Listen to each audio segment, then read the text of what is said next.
ಸರಿಯಾದ ರೀತಿಯಲ್ಲಿ ಈ ಥರ ಖಾತೆ ಸಿಕ್ಕಲಿಲ್ಲ ಅಂತೇಳಿದ್ರೆ ಭಾಳಷ್ಟು ನೊಂದು ಬಿಟ್ಟಿದ್ದೀವಿ ನಾವೆಲ್ಲ.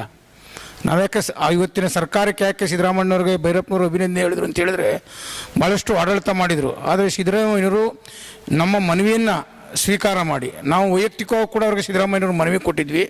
ಅದನ್ನು ಕೂಡ ಪರಿಗಣಿಸಿ ಇವತ್ತು ಇಡೀ ರಾಜ್ಯಕ್ಕೆ ಒಂದು ಮಾದರಿ ಇದು ಮೈಸೂರು ನಗರ. ಯಾಕಂದರೆ ನಮ್ಮ ಹೋರಾಟದ ಫಲ ಅಂತಲೇ ಹೇಳ್ಬೇಕಾಗಿರ್ತಕ್ಕಂಥದ್ದು.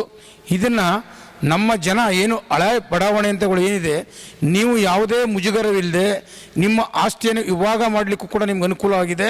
ಯಾಕೆಂದರೆ ಬಡತನ ಇದೆ, ನೋವಿದೆ, ನಿಮಗೆ ಬದಲಿ ನಿವೇಶನ ಇಲ್ಲ ಅಂದರೂ ಕೂಡ ಇರ್ತಕ್ಕಂಥದ್ದನ್ನು ನಾನು ನೇರವಾಗಿ ಮನವಿ ಮಾಡ್ತಾಯಿದ್ದೀನಿ ಜನರಿಗೆ. ಅದು ಕೆ ಜಿ ಕೊಪ್ಪಳ ಇರ್ಬೋದು, ಅಶೋಕಪುರ, ಬಂಡಿಕೇರಿ ಇರ್ಬೋದು, ಸುಣ್ಣದಕೆರೆ ಇರ್ಬೋದು, ಮತ್ತು ನಾಚನಹಳ್ಳಿ ಪಾಳ್ಯ ಇರ್ಬೋದು, ಭಾಳಷ್ಟು ಹಳೆ ಬಡಾವಣೆಗಳು, ದೊಡ್ಡೊಕ್ಕಲಗೆರೆ ಇರ್ಬೋದು. ಇವರೆಲ್ಲರೂ ಕೂಡ ನಿಮ್ದು ಏನೇ ಭಿನ್ನಾಭಿಪ್ರಾಯ ಇದ್ದರೂ ಕೂಡ ನಾನು ಈ ಪತ್ರಿಕಾ ಮೂಲಕ ನಿಮ್ಮನ್ನು ಮನವಿ ಮಾಡ್ತೀನಿ. ಫಸ್ಟು ನೀವು ಖಾತೆನ ಮಾಡಿಸ್ಕೊಳ್ಳಿಕ್ಕೆ ಪ್ರಯತ್ನ ಮಾಡಿ. ಈ ಒಂದು ಜವಾಬ್ದಾರಿ ಖಾತೆದಾರರಿಗಿರಬೇಕು ಮತ್ತು ಇದನ್ನು ನಿರ್ವಹಣೆ ಮಾಡ್ತಕ್ಕಂಥ ಅಧಿಕಾರಿ ವರ್ಗ ಕೂಡಲೇ ಇದನ್ನು ಜಾರಿ ಮಾಡಬೇಕು ಮತ್ತು ತುರ್ತಾಗಿ ಕೆಲಸವನ್ನು ಮಾಡಿಕೊಡ್ಬೇಕು. ಜನರನ್ನು ಅಲಸುವಂಥ ಪ್ರಯತ್ನ ಆಗಬಾರ್ದು.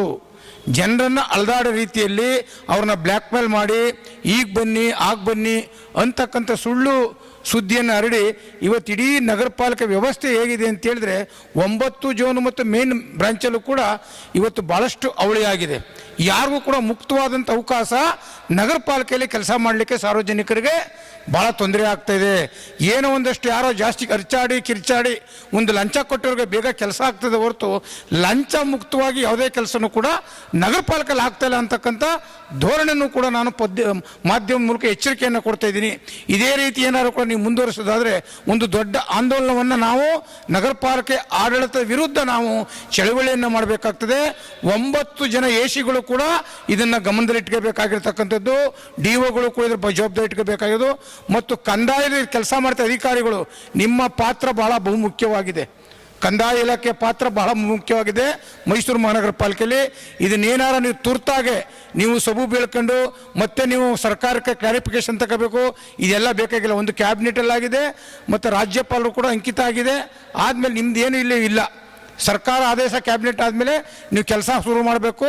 ಆ ಸಾರ್ವಜನಿಕರಿಗೆ ಸ್ವಲ್ಪ ಸರಳವಾಗಿ ಕೆಲಸ ಮಾಡ್ತಕ್ಕಂತಾದರೆ ಏನು 90,000 ಅಂತ ನಮ್ಮ ಭೈರಪ್ಪನವ್ರಿದೆ, 1 ಲಕ್ಷಕ್ಕಿಂತಕ್ಕೂ ಅಧಿಕವಾಗಿದೆ.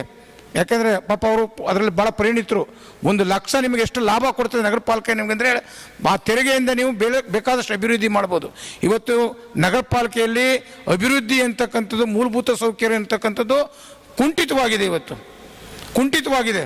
ಯಾವ ನೀವು ನಗರ ಪ್ರದೇಶವನ್ನು ಸುತ್ತುವರೆದಂಥ ಸಂದರ್ಭದಲ್ಲಿ ಯಾವುದು ಕೂಡ ಮೂಲಭೂತ ಸೌಕರ್ಯದಿಂದ ವಂಚಿತವಾಗಿದೆ. ಒಂದು ವರ್ಷ ಆಯುಕ್ತರು ಬರ್ತಾರೆ, ಮತ್ತೊಂದು ವರ್ಷಕ್ಕೆ ಅವ್ರು ಹೋಗ್ತಾರೆ. ಇವರು ಏನೋ ಒಂದು ಯೋಜನೆಯನ್ನು ಪ್ರಗತಿ ಸಾಧಿಸಬೇಕಾಗಿತ್ತು, ಮತ್ತೊಬ್ಬ ಬಂದು ಕೂತ್ಕೊಂಡು 6 ತಿಂಗಳು ಸ್ಟಡಿ ಮಾಡೋ ತನಕ ಜನರ ಪರಿಸ್ಥಿತಿ ಮಳೆ ಬಂದಾಗಂತೂ ಕೂಡ ನಾವೆಲ್ಲರೂ ಕೂಡ ಅಧೋಗತಿಗೆ ಸಿಕ್ಕಾಕೊಂಡಿದ್ದೀವಿ. ಇವತ್ತು ಕೂಡ ಅದು UGD ಇರ್ಬೋದು, ಎಲೆಕ್ಟ್ರಿಕ್ ಸೆಕ್ಷನ್ ಇರ್ಬೋದು, ನೀವು ಯಾವುದೇ ಸ್ವಚ್ಛತೆ ಇರ್ಬೋದು, ನೀವು ನಮ್ಮ ನಾಮಕಾವಸ್ತು ಹೇಳ್ಬೋದು. ಅಷ್ಟೇ ಯಾರೂ ಕೂಡ ಇದ್ರ ಬಗ್ಗೆ ಗಮನ ಹರಿಸದೆ ಮಾಡದೇ ಇರತಕ್ಕಂಥದ್ದು ನಿಮಗೆ ಎಚ್ಚರಿಕೆ. ಯಾಕೆ ನಾವು ಖಾತೆ ಒಂದು ವಿಚಾರ ಬಹು ಮುಖ್ಯವಾಗಿದ್ರೂ ಕೂಡ ನಮಗೆ ಮೂಲಭೂತವಾದಂಥ ಸೌಕರ್ಯ ಭಾಳ ಮುಖ್ಯವಾಗಿರ್ತಕ್ಕಂಥದ್ದು. ಸಾರ್ವಜನಿಕರ ತೆರಿಗೆ ಹಣ ಸಾರ್ವಜನಿಕರಿಗೆ ವಿನಿಯೋಗ ಆಗಲಿಲ್ಲ ಅಂತೇಳಿದ್ರೆ ಒಂದು ದೊಡ್ಡ ಆಂದೋಲನವನ್ನು ಮಾಡ್ತಕ್ಕಂಥ ಪ್ರಯತ್ನವನ್ನು ನಾವಿಲ್ಲಿ ಕುಂತಿರ್ತಕ್ಕಂಥ ಎಲ್ಲರೂ ಕೂಡ ನಾನು ಹೋರಾಟದ ಎಚ್ಚರಿಕೆಯನ್ನು ಕೂಡ ಈಗ ನೂತನವಾಗಿ ಬಂದಿರತಕ್ಕಂಥ ಆಯುಕ್ತರು ಭಾಳ ಗಮನದಲ್ಲಿಟ್ಟು ಕೆಲಸ ಮಾಡಬೇಕು ಅಂತಕ್ಕಂಥದ್ದನ್ನು ಕೂಡ ನಾನು ಮನವಿ ಮಾಡ್ತಾಯಿದ್ದೀನಿ. ಧನ್ಯವಾದ.